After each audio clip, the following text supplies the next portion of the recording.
अस्सलाम वालेकुम स्टूडेंट्स।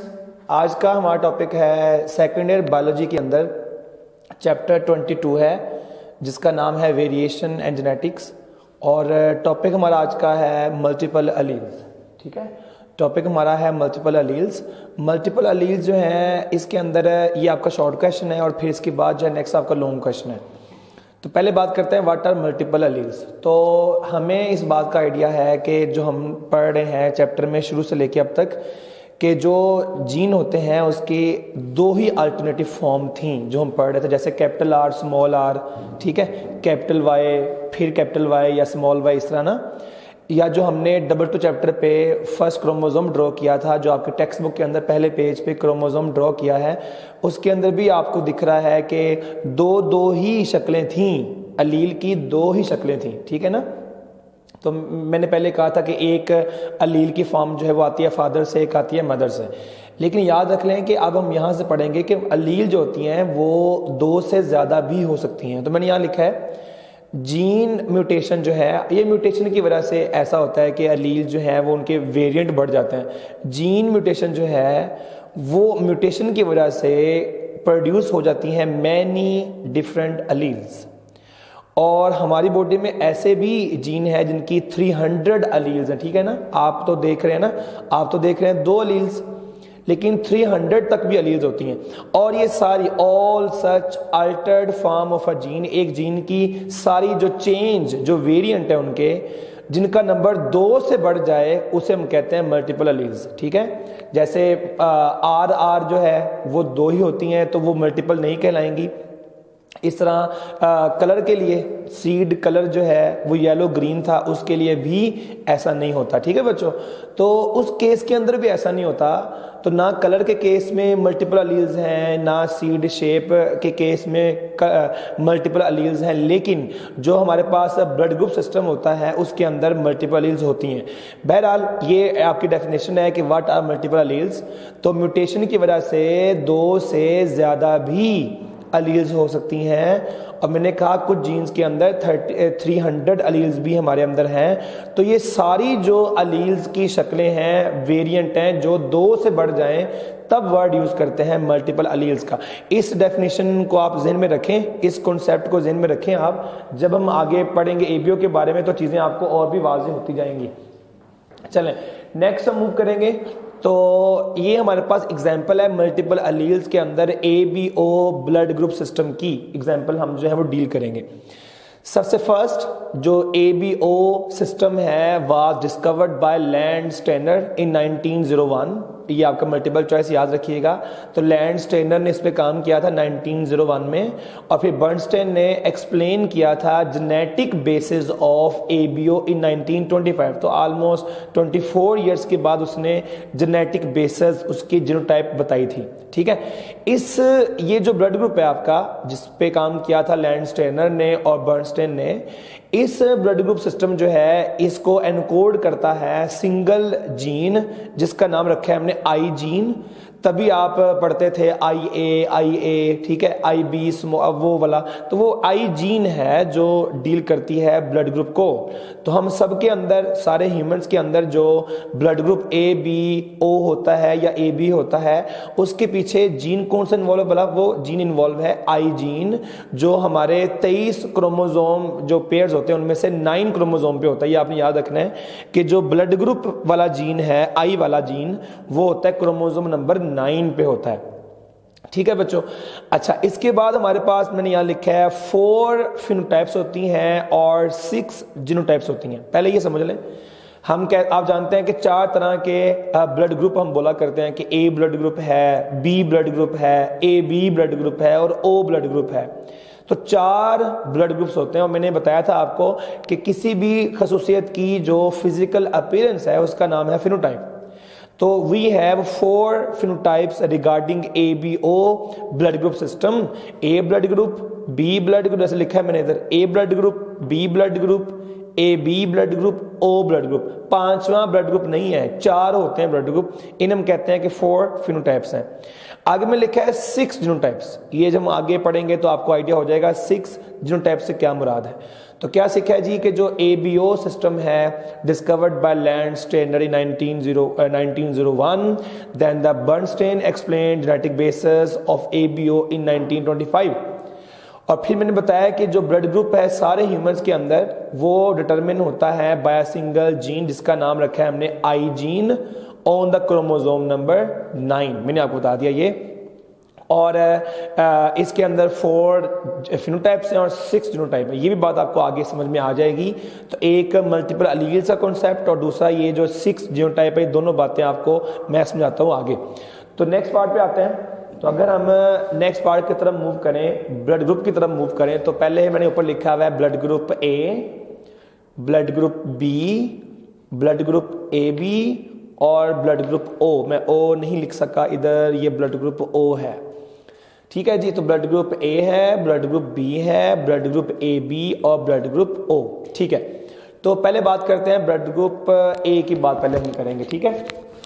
अच्छा, इससे पहले ना आपने काम करना है, मैंने वो सेल ड्रॉ किया हुआ है, ये RBC है, ये रेड ब्लड सेल है, ठीक है, ये रेड ब्लड सेल है जी। और आपने अभी देखना है ग्रीन पार्ट को सिर्फ, जैसे जहां मैं निशान दिखा रहा हूं आपको, जहां पॉइंट आउट कर रहा हूं मैं वही देखेंगे पार्ट आप लोग। तो अगर आप गौर करें तो आपको दिख रहा है ग्रीन पार्ट, ये जो ग्रीन पार्ट दिख रहा है ना आप ग्रीन वाला, इसका नाम है H सब्सटेंस, इसे हम कहते हैं H सब्सटेंस, और इसी का बोलते हैं H एंटीजन, और ये असल में कार्बोहाइड्रेट है। तो आपके RBC 1 2 3 4, इन चारों RBCs के ऊपर आपको ग्रीन कलर के अंदर H सब्सटेंस दिख रहा है, तो ये हमारे RBCs के ऊपर लगा होता है, ठीक है बच्चों। तो ये जो हमारे पास H सब्सटेंस है ये आपके पास लगा होता है RBC के ऊपर, यहां भी लग रहा है आपको, हाँ यहां भी आपको दिख रहा है H सब्सटेंस, यहां भी आपको दिख रहा है H सब्सटेंस, यहां भी आपको दिख रहा है H सब्सटेंस, यहां भी आपको दिख रहा है H सब्सटेंस। अच्छा, अब होता है, अब मैंने बता दिया आपको कि जो H सब्सटेंस होती है जिसको हम H एंटीजन कहते हैं वो कार्बोहाइड्रेट है, ठीक है, ये कार्बोहाइड्रेट है। अभी आपने A B की तरफ नहीं जाना, जैसे बता रहा हूं वैसे करें। तो आपको दिख रहा है H सब्सटेंस इसके ऊपर भी है, H सब्सटेंस इसके ऊपर भी है, इसके ऊपर भी है, इसके ऊपर भी। अच्छा, अब क्या होगा, अब H लगा हुआ है RBC के ऊपर, तो अब एक पर्सन है उसके जीन ऐसे हैं IA। अब दिख रहा है आपको 2 क्रोमोसोम है, इसने एक फादर से लिया है IA और दूसरे पेरेंट से उसने लिया है IA, ठीक है, इस तरह का। शायद उसके जीन में ऐसे हो और शायद उस बंदे के जीन में ऐसे हो, IA और स्मॉल I दिख रहा है आपको। इसका मतलब है या कोई पर्सन ऐसा हो सकता है या कोई पर्सन ऐसा हो सकता है। अच्छा, दोनों केसेस में क्या होगा, दोनों केसेस में ये जो IA जीन है वो ट्रांसक्राइब होगा, जीन है क्योंकि वो DNA का पार्ट है, हम जानते हैं DNA ट्रांसक्राइब भी होता है, ट्रांसलेट भी होता है। तो ये जो IA इधर भी है, IA इधर भी है, ये जो IA है ना बच्चों, इसने बनाना है एंजाइम, उसका भी नाम है, अभी मैं बात नहीं कर रहा, वो एंजाइम बनाएगा। और वो जो एंजाइम है ना वो इस मॉलिक्यूल को मैंने लिखा है N एसिटाइल ग्लैक्टोसामीन।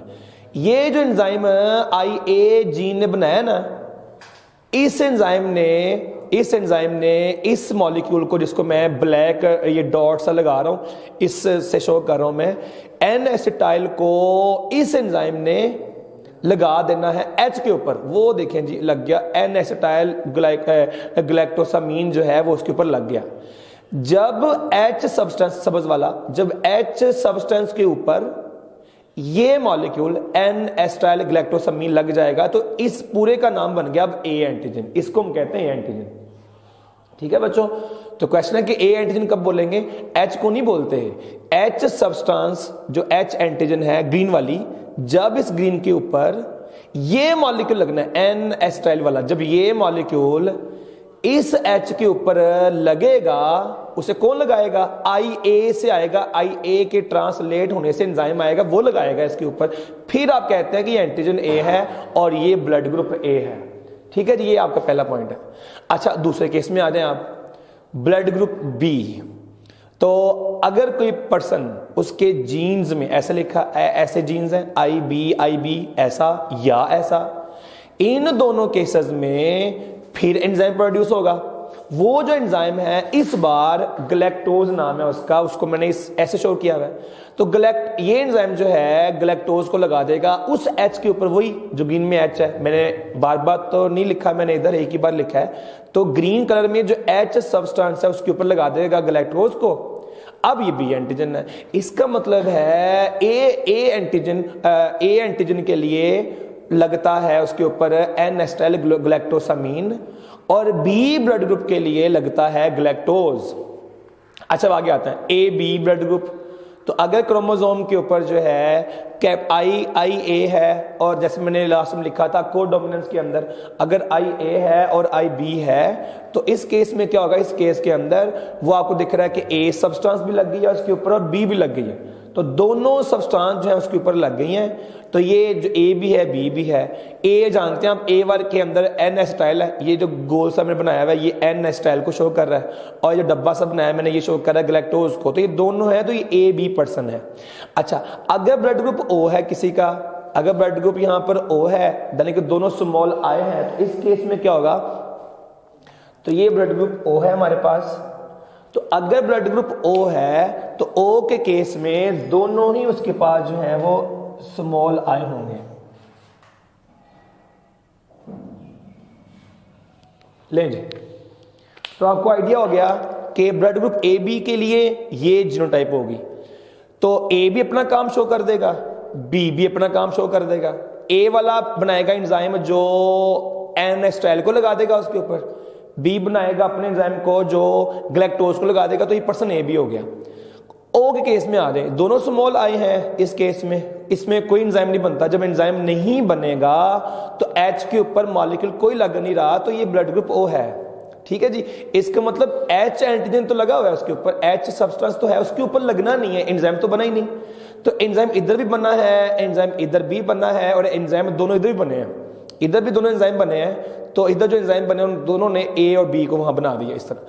तो अगर आप देखें फिर तो 1 2 3 4 हमारे पास हैं फिनोटाइप्स, वही लिखा था मैंने कि 4 होती है फिनोटाइप्स। अच्छा फिर मैंने कहा था कि 6 जीनोटाइप। देखें ए ब्लड ग्रुप के लिए एक जीनोटाइप ऐसी हो सकती है और ऐसी भी, दोनों केसेस में ए ब्लड ग्रुप है। 2 ये होगी जीनोटाइप, 2 ये होगी जीनोटाइप, 4 होगी, 5वीं ये, 6ठी ये। तो वही लिखा था मैंने कि 6 जीनोटाइप होती हैं। तो इसका मतलब एबीओ केस के अंदर 4 होती हैं फिनोटाइप्स और 6 होती हैं जीनोटाइप्स, वही मैंने आपको बता दिया। तो हमें इस बात का आइडिया हो गया कि ब्लड ग्रुप ए जो है वो कैसे बनेगा भला। जो ब्लड ग्रुप ए है वो कैसे बनता है, ऐसे जीन्स होंगे और आई ए जीन इसके अंदर आ गया दोनों केसेस में, वो बनाएगा एंजाइम। वो एंजाइम इस मॉलिक्यूल को जिसको ब्लैक डॉट से शुरू किया इसको लगा देगा एच के ऊपर, तो ये ए एंटीजन है। इस केस में जो आई बी वाला जीन है जब वो बनाएगा एंजाइम तो वो ग्लैक्टोज को लगा देगा उसके ऊपर, ऐसे पता लग गया हमें। और फिर हमें ए बी का भी आइडिया हो गया। ठीक है, तो ए बी के अंदर दोनों एंजाइम बनेंगे तो वो दोनों लगा देंगे उसके ऊपर, इस केस में कोई भी नहीं है। अब देखते हैं ये बॉक्स, अब देखते हैं ये बॉक्स। तो बॉक्स की बात करते हैं। तो मैंने यहां पर मेंशन किया हुआ है ब्लड ग्रुप कौन सा होगा जी। ब्लड ग्रुप जो है वो मैंने पहले बताया आपको कि वो ए पॉसिबल है, बी पॉसिबल है, ए बी या ओ पॉसिबल है। अच्छा अगर ब्लड ग्रुप ए हो तो एंटीजन कौन सा होता है, ए, मैंने दिखाया आपको अभी। अगर ब्लड ग्रुप बी हो तो एंटीजन कौन सा होता है, बी, आपने देखा बी वाला। अगर ब्लड ग्रुप ए बी है तो एंटीजन कौन सा होता है, दोनों होते हैं ए बी। अगर ब्लड ग्रुप ओ है तो देखा आपने एंटीजन कोई नहीं होता, ए बी वाला कोई दोनों में से भी नहीं होता। अच्छा अब क्वेश्चन है एंटीबॉडी, जो हमने अभी तक बात नहीं की। अगर एक पर्सन जो है वो एंटीजन ब्लड ग्रुप उसका ए है, उसमें एंटीजन ए है। अच्छा ये इसकी बॉडी का जो इंटरनल एंटीजन है ना, बॉडी का अपना जो है वो ए है, हर आरबीसी पे ए है, ए लगा हुआ एंटीजन। तो बी नहीं है ना वो पर्सन। अब अगर मेरा ब्लड ग्रुप ए है तो मेरी बॉडी जो है वो रिसीव नहीं करेगी, बी को बर्दाश्त नहीं करेगी, इम्यूनिटी हमारा जो इम्यून सिस्टम है बियर नहीं करेगा। तो हमारे पास ए ब्लड ग्रुप वाले बंदे के अंदर एंटीबॉडीज बी होती हैं। इस तरह अगर किसी बंदे का ब्लड ग्रुप बी है तो वो किसको रिसीव नहीं करेगा, ए वाले को, तो उसकी एंटीबॉडी जो है वो ए वाली होंगी। अच्छा एक पर्सन ए भी दोनों उसके पास है, एंटीबॉडी ए भी है और एंटीजन ए भी है बी भी है, तो उसमें कोई एंटीबॉडी नहीं होगी।